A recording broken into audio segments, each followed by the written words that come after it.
Bueno, Carlos Saura, cineasta, fotógrafo y muchas cosas más. Bienvenido a Días de Cine. Pues muchas gracias, aquí estoy. A ¿Qué, vuestra disposición. ¿En qué consiste eso de ser cineasta, que es lo que nos ocupa en Días de Cine? Pues hombre, cineasta, supongo que es que somos los que hacemos películas, ¿no? Supongo yo, no sé. Las definiciones siempre son muy vagas, ¿no? Pero, en fin, yo creo que sí que nos dedicamos a esto como profesión y también por afición, las dos cosas juntas, ¿no? Yo sé que tú llegaste al cine un poco a través de la fotografía, ¿verdad? Que era tu gran pasión y afición de joven. Sí, bueno, a mí me pareció que la fotografía era un vehículo fantástico para contar cosas, para ver cosas, pero en cambio tenía una limitación que para contar historias estaba muy limitado, ¿no? Entonces pensé dar el salto al documentalismo, dedicarme al documental. Y durante una temporada me dediqué intensamente y la verdad es que me encontré con una gran satisfacción, ¿no? Por un lado aprendí el lenguaje cinematográfico, el montaje, etcétera, y por otro lado el documental, que a veces lo sigo haciendo cuando puedo, es una gran satisfacción porque es un trabajo absolutamente independiente, donde uno puede hacer lo que le da la gana, sin necesidad de estar con esa especie de cinturón, ¿verdad?, que es un guión, con diálogos, etcétera, sino a mí me gustaba mucho improvisar, llegar a un sitio y, bueno, pues ahora vamos a hacer esto, ahora vamos a hacer esto otro, una maravilla, ¿no?, la libertad que da el documental en general, ¿no? Pero, bueno, luego pensé que era estupendo poder hacer historias y sentía necesidad de contar cosas, ¿no? Entonces pasé ya al cine de ficción y aquí estoy todavía. ¿Y cómo explicarías tú la magia que consiste en mirar por un visor de una cámara de fotos o de una cámara de cine y seleccionar una parte de la realidad? ¿Qué significa eso? ¿Qué magia hay? Sí, yo he pensado bastante sobre eso, es curioso porque es un tema que me interesa muchísimo, ¿no? Yo pienso que el ejemplo más fácil, el más elemental que pongo yo es como un espejo, ¿no? Yo si un espejo, uno se mira en el espejo, que ya es un milagro el espejo, ¿verdad? Ya es un invento genial, casi tanto como la fotografía o quizá más, ¿no? Entonces, si está uno quieto, eso es una fotografía. Si uno se mueve, ya está uno en el espacio y en el tiempo, ¿no? Si es un espejo continuo, sería como una película, ¿verdad? Casi, ¿no? O sea, esa es la diferencia. La diferencia es que en el cine, como todos sabemos, utilizamos la fotografía para contar historias y entonces pasa a través del tiempo y el espacio. O sea que no queda, la imagen no queda, ahora sé que queramos que quede, ¿verdad?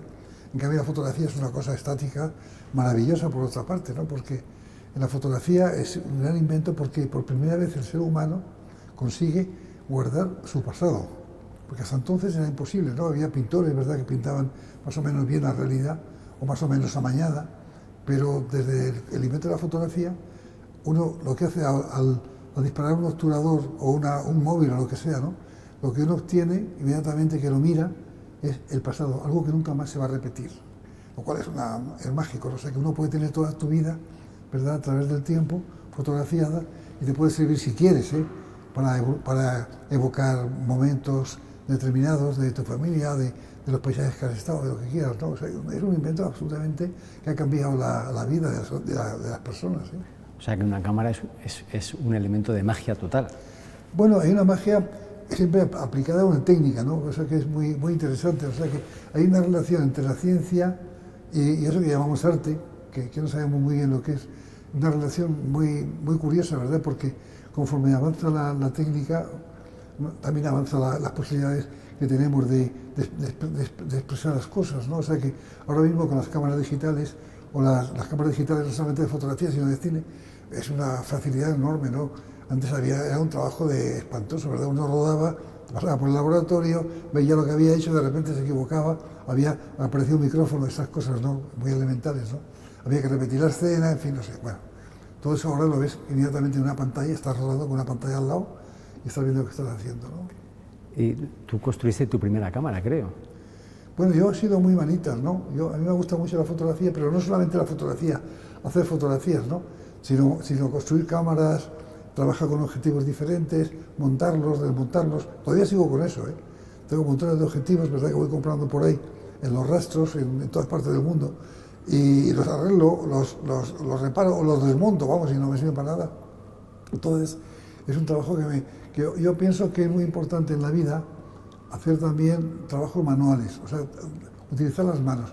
Y como yo no soy pianista, que me hubiera gustado ser, porque mi madre era pianista, y yo nunca he tocado el piano, Entonces me dedico también a trabajar con las manos en cosas concretas, porque creo que una cosa es trabajar con la cabeza para escribir una cosa o lo que sea, y otra cosa es el trabajo manual, ¿verdad? Que me parece importante. Entonces practico eso, ¿no? ¿Y hasta qué punto es importante conocer la técnica de una cámara, o sea, lo que es el artilugio, para luego poder llevar a la pantalla las ideas que uno tiene en la cabeza?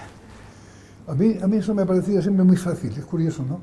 Quizá por mi facilidad a la mecánica, mi interés por las cosas novedosas y tal, ¿no? O sea que en ese sentido yo, lo que he sentido es la facilidad lo que se facilita el trabajo a lo largo del tiempo, ¿verdad? Todo cambia mucho. Yo recuerdo cuando apareció el material magnético de sonido, al principio que eran como las películas, pero magnéticas, ¿no? Entonces yo recuerdo que Truffaut decía, no me gusta nada porque no lo toco, no siento la calidad. Digo, me pareció, con mi respeto a Truffaut, que era muy simpático, una tontería enorme, ¿no? Porque yo creo que es al revés, que yo creo que todavía hay fotógrafos ahora, y algunos que yo conozco, que defienden muchísimo la fotografía analógica sobre la digital. Y yo lo respeto muchísimo, pero me parece una tontería porque realmente hoy la fotografía digital se puede hacer de todo, ¿verdad? O sea que, bueno, no sé, hay que estar al tanto de los avances, ¿no? Y conocerlos, pero sin despreciarlos, tampoco depender de ellos, ¿eh? Hay que estar por encima de eso, ¿eh? Yo creo que lo que tú has sido siempre es un inquieto tremendo, ¿no? ¿Cuántos Carlos Sauras hay? Bueno, eso como Pessoa, ¿sabes? Que decía que éramos una persona y muchas personas más. Yo lo creo sinceramente, yo creo que somos un conjunto de cosas y que todos somos un poco hombres y un poco mujeres, en el fondo, ¿no? Es inevitable, ¿no? O sea, yo, por ejemplo, no tengo sensibilidad femenina para muchas cosas y me da mucha pena. O sea, por ejemplo, para las telas, para flores, para ese tipo de cosas, nunca he hecho esfuerzos, ¿verdad? Pero no. O sea, cuando el vestuario, por ejemplo, de mis películas, siempre tiene que haber una persona que sepa que no soy yo. Yo una vez que lo vea digo, bueno, me gusta o no me gusta, pero vamos, no tengo esa sensibilidad, ¿no? Y lo lamento, ¿no? Lo digo con pena. Incluso en tus películas, que ya son unas cuantas, hay varios Carlos Saura, ¿no? Detrás de ellas, o lo parece, ¿no? Hiciste películas a los años 60, que marcaron toda una época en el cine español, luego, bueno, ahora haces musicales. ¿Cómo llegas de una cosa a la otra? Pues no sé, yo que soy darwinista de toda mi vida, hay un libro de Jacques Monod, que es un francés jesuita, que se llama El azar y la necesidad. Y yo creo que las cosas se hacen por azar y necesidad. O sea, uno no puede caer un ladrillo en la calle y desaparecer, ¿no? Y la necesidad de sobrevivir, de comer, de vivir, de respirar sobre todo, ¿no? Pues son cosas elementales, ¿verdad? O sea, yo creo que uno sobrevive a todas esas cosas, pero no es una cosa consciente, no es consciente el que haya, sino que mi interés por muchos géneros, vamos, me gustaría tocar muchas más cosas todavía, ¿eh? Por ejemplo, yo nunca he hecho una película de ciencia ficción, que era mi sueño hace 30 o 40 años, ¿no? Todavía no he podido hacerla, y así, cosas así, ¿no? Pero en cambio, cuando empecé a hacer el cine musical, que me sorprendió un poco, ¿verdad? Me encontré a mí mismo en un mundo que me fascinaba, ¿no? Que coincidía con una serie de cosas que me gustaban mucho, que era, bueno, la música, el flamenco, el baile, sobre todo el baile, ¿no? El baile, la conexión entre el movimiento del ser humano, ¿verdad? En el baile, que es una maravilla, siempre hay un misterio ahí, ¿no? Del ritmo, ¿no? Bueno, en fin. Y para un fotógrafo como tú, ¿qué ha supuesto trabajar siempre con grandes directores de fotografía en cine para plasmar esa luz, esas imágenes? Hombre, yo he tratado de tener siempre a mi alrededor la mejor mente posible. Dentro de la economía de una producción, yo nunca he sido productor, lo digo de antemano. Y he hecho ya 46 o 48 películas, no sé cuántas, ¿no? Pero, claro, la obligación nuestra es tener los mejores, ahora se diría posiblemente los mejores mimbres, que se dice mucho esa expresión, ¿verdad? Para hacer el cesto, claro, o sea, para hacer una película. Entonces, cuanto mejores sean los elementos que tienes, no solamente el director de fotografía, sino el escenógrafo, los actores, por supuesto, en primer grado, ¿no? Quizá. El montaje, si no lo haces tú, etcétera, ¿no? La música, yo qué sé. Trabajaste con Luis Cuadrado y ahora con Estoraro, que son dos nombres muy importantes. Ya, pero fíjate, con Teo Escamilla, que no era tan valorado, cuando Vittorio Estoraro vio películas mías hechas por Escamilla, decía que era un magnífico fotógrafo, y lo decía él, o sea, cuidado. O sea, que también hay que tener en cuenta eso, ¿no? Luego está el Caine, que también es un fotógrafo estupendo, ¿no? O sea, que he trabajado con gente estupenda, pero vamos, porque han coincidido las ocasiones, no por otra razón, ¿eh? Bueno, el caso de Vittorio es diferente, ¿no? El caso de Vittorio es que empezamos un poco en mi primer trabajo, ¿verdad? Cuando hicimos el primer flamenco en Sevilla, y luego la verdad es que nos hemos encontrado como somos amigos, muy grandes amigos, y nos hemos encontrado que hablamos casi de lo mismo, Entonces yo no me preocupo de la fotografía de mis películas con Vittorio. Él tiene su libertad absoluta porque sabe yo sé que lo que hace está muy bien hecho y además va a estar de acuerdo con lo que yo quiero hacer. O sea que pocas veces hemos tenido algún problema de decir, bueno, pues ¿y por qué no hacemos otra cosa diferente? Pero vamos, casi nunca, ¿no? Y como director, ¿qué es más importante? ¿Dirigir actores o la decisión de poner la cámara en un sitio, en qué tamaño de plano y cómo se mueve la cámara? Pero dicen que todo, pero yo la verdad, personalmente, yo para poner la cámara nunca tengo problema. Es más, yo siempre hago un ensayo previo de la escena e inmediatamente coloco la cámara. Ya sé ya dónde tienen que ir las cámaras porque llevo ya mucha experiencia y porque tengo una cultura visual ya muy desarrollada. Eso sí, lo reconozco, ¿no? A mí el trabajo que me parece más fascinante siempre es el trabajo con los actores, ¿no? Porque, claro, los buenos actores saben lo que tienen que hacer, casi siempre. No hay que decirles casi nada o nada. Moverlos de aquí para allá tal, y lo hacen de maravilla. Los malos actores es mejor que no trabajen contigo, ¿verdad? Porque habría que decirles lo mismo. A mí me ha pasado solamente una vez eso, ¿no? No digo cuándo, pero me ha pasado una vez y además es una gran desilusión porque yo no estoy obligado, ni me apetece nada, decir a un actor cómo tiene que hacer cada frase, cómo tiene que decirlo. A veces hay directores de teatro que hacen eso. A mí me parece horrible. Yo creo que un actor, si es un buen actor, tiene que saber lo que tiene que hacer. Lo que hay que hacer es un poco guiarlo, ¿no? Hacer un poco de padre, si quieres, un poco de padre por encima de todo, pero eso con todo, con la fotografía, con la iluminación, con la escenografía. Tú estás obligado a ser una especie de padre poderoso, de alguna forma, aunque a veces no lo parezca, ¿verdad? Que opine sobre lo que no te gusta, pero lo que te gusta no hay opinión ninguna, ¿no? Está muy bien. ¿Y qué es más divertido, rodar una película o montarla? ¿Una película o montarla después de rodada? No, rodarla, mucho más divertido. No, el rodaje es apasionante. Es que yo, quizá la primera película pues iba muy nervioso al hacerla, no lo recuerdo muy bien, pero a partir de esa película yo creo que cuando voy a empezar una película me parece un momento maravilloso, ¿no? Y no estoy nada nervioso, estoy excitado, pero no nervioso, ¿no?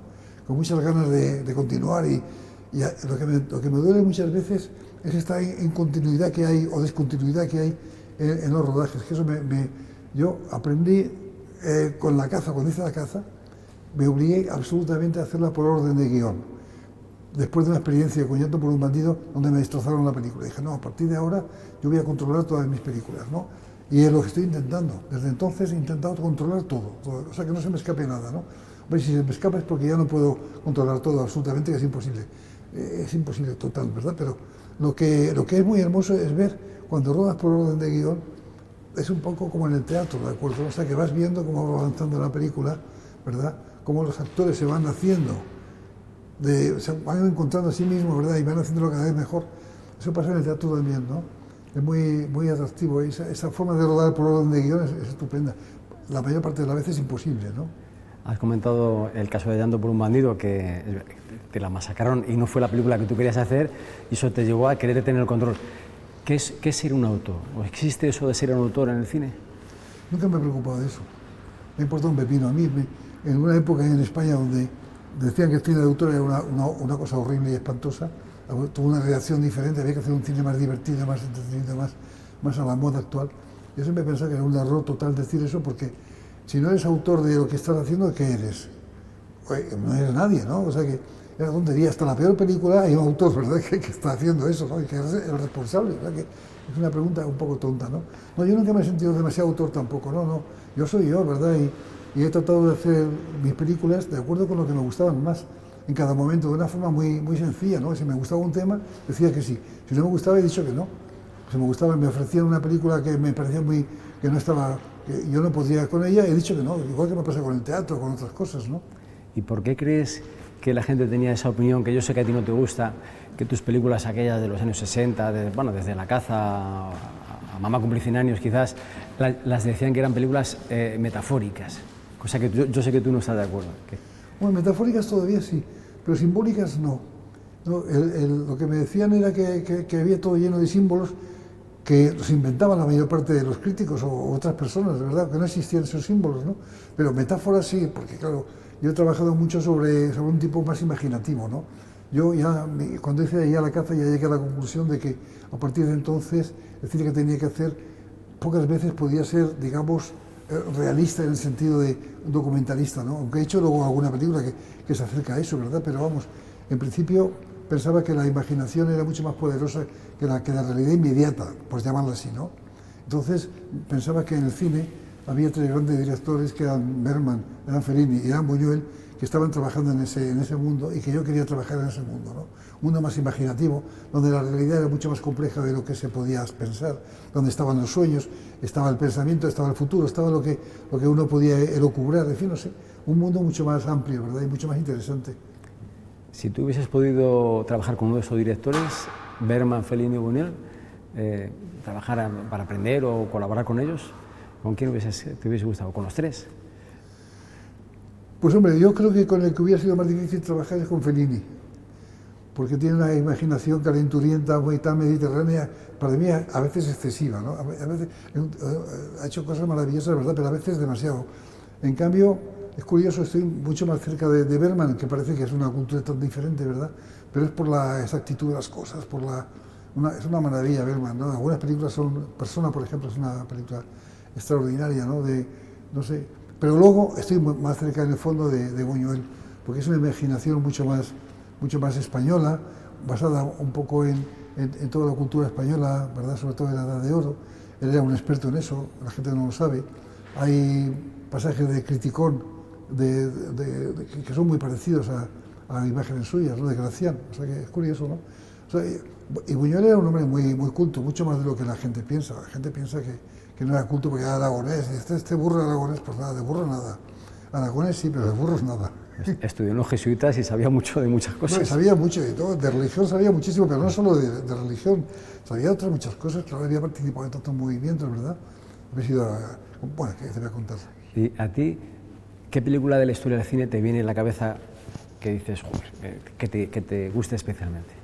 Pues fíjate, es curioso que no tengo ninguna película que me haga eso, que me da un chispazo, ¿no? Hay muchísimas, ¿no?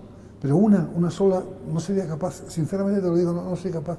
Lo he pensado una vez, me lo preguntan, ¿cuál es tu mejor película? Pues no lo sé, de verdad, sinceramente, tendría que hacer un recuento de las miles de películas que he visto para decírtelo, no lo sé. Y una cosa un poco, a lo mejor más complicada o más sencilla, ¿un momento de la historia del cine que te resulte fascinante de alguna película? Hombre, yo creo que hay una época del cine, hay varias épocas del cine fascinantes, ¿no? Están los años 20, donde el cine mudo realmente había películas maravillosas, no solamente alemanas o rusas, ¿verdad? Una maravilla.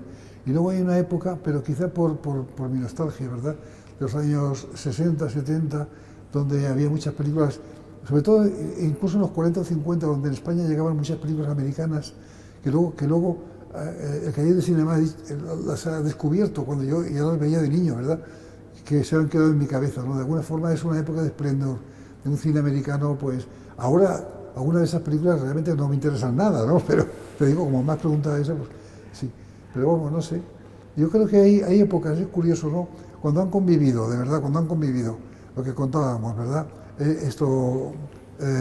Pues no sé, Buñuel, Fellini, Bergman, Kurosawa, no sé, y tantos otros, ¿verdad? Pero yo, en cambio, no soy tan fan, por decirlo así, de cierto cine americano que todo el mundo dice que maravilloso es. Por ejemplo, a mí John Ford no me gusta tanto. Me gusta mucho Liberty Balance, ¿no? Pero no me gusta tanto el cine de Ford o de Howard Hawks. Me parece que son buenos narradores, ¿verdad? Narran muy bien una historia porque tiene una novela y la narran, pero a mí me parece que me gusta el director que supera eso, ¿no? O sea, Buñuel, por ejemplo, ¿no? O sea, que no se conforma con narrar una novela. Tristana no es una novela de Galdós, es otra cosa, ¿no? Por ejemplo, ¿no? Me gusta mucho más esa inventiva personal, ¿no? La imaginación, como te decía antes. Y como cineasta, ¿hay alguna imagen de algún director, de alguna película que te impacte, que todavía hoy te impacte, que la tengas como algo que a ti te hubiese gustado rodar? Pues no, rodar yo no, pero que me han impactado millones de imágenes, yo qué sé, tanto en fotografía como en el cine. Pero vamos, imágenes concretas, claro, eso es más la fotografía ya, ¿eh?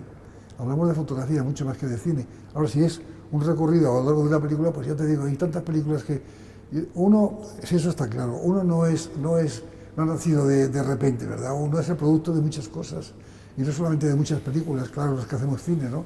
Sino de muchas novelas y de muchas pinturas y de muchas cosas, ¿no? Y de toda la vida que vives, ¿no? Porque cuando tú me preguntabas que yo había cambiado mucho o había tocado muchos temas distintos, se corresponde a mi estado de ánimo también, ¿no? Porque yo he hecho lo que me parecía en cada momento que sentía que tenía que hacerlo, ¿no? El cine tiene un problema grave, ¿no? Y es que cuando tú escribes en un momento de ánimo, que sientes una cosa especial, te vas a escribir una novela, y yo he escrito 4 novelas ya, ¿no? Es una maravilla porque vas escribiendo lo que estás sintiendo, ¿no? En el cine, desgraciadamente, entre el guión y la puesta en escena de la película, pasa un tiempo y ya no estás en ese estado de ánimo. O sea, tienes que hacer un esfuerzo para recuperar un estado de ánimo que tenías cuando estabas escribiendo el guión, ¿no? Es una cosa un poco tremenda, ¿no? Por eso yo siempre he soñado con hacer un día, a veces lo sueño, ¿verdad?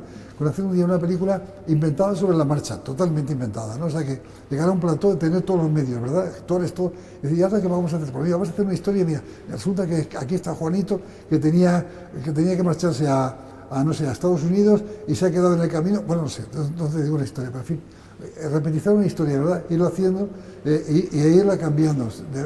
Yo solamente he visto eso, fíjate, en el cine de Chaplin. Yo tuve acceso a unos libros de notas de Chaplin y es maravilloso, ¿no? Como decía, bueno, y ahora voy a hacer esta cosa, pero no me gusta y voy a hacer otro fantástico, ¿no? Pero claro, tenía todo detrás, una economía que le permitía el inventar cosas sobre la marcha, ¿no? Bueno, Chaplin es que se financiaba sus películas y además apostó su fortuna por Luces de la ciudad, por ejemplo. No, claro, es que tenía todo, desde los 20 años era millonario, claro, es que es un caso único, ¿no? Y, por ejemplo, en el cine de Chaplin, ¿qué magia hay? Porque sigue siendo joven y eterno hoy día.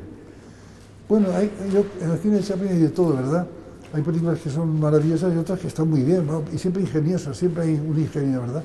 Pero a mí la que me gustaba mucho, la que más me ha gustado siempre es Monsieur Verdoux. Pero quizá porque está más cerca de Buñuel. Yo lo comentaba con Chaplin, ¿no? Ahí en Bebey, cuando estaba en su casa. Y yo le decía que era la película que me gustaba más a mí. Y él decía, sí, es una de mis favoritas, pero no he podido continuar ese camino porque me la han prohibido. Y me tuve que marchar a Estados Unidos. Me dijo eso, entonces no sé. Bueno, ahora estás haciendo teatro y tienes siempre cosas entre manos. ¿Qué estás preparando? Sí, últimamente he descubierto que en el teatro, bueno, en la ópera ya lo había hecho, y he hecho ya 6 veces Carmen, ¿no? Por ahí, en Alemania y en Italia. He inaugurado el Mayo Fiorentino, con Carmen, nada menos. Y luego resulta que es que en el teatro, pues últimamente me llamaron para ver si me interesaba hacer El coronel no tiene quien escriba, y me pareció muy fascinante porque lo escribía un amigo mío que es Natalio Grueso, que es un gran escritor, un tipo estupendo, y dije que sí. Y ha tenido un éxito que yo no lo esperaba nunca, ¿no? Y ahora estamos haciendo La suerte del chivo, que también es del mismo escritor, ¿verdad? La misma adaptación de Natalio Grueso, y está funcionando bien, o sea que para mí es una sorpresa siempre, ¿no? Y este año he dirigido también en La Coruña, he dirigido Don Juan, Don Giovanni, de Mozart, con un elenco fantástico, ¿verdad? Y con unas condiciones absolutamente confortables, maravillosas, ¿no? Y ha funcionado muy bien, a la gente le ha gustado muchísimo. Pues bueno, ¿qué más quieres?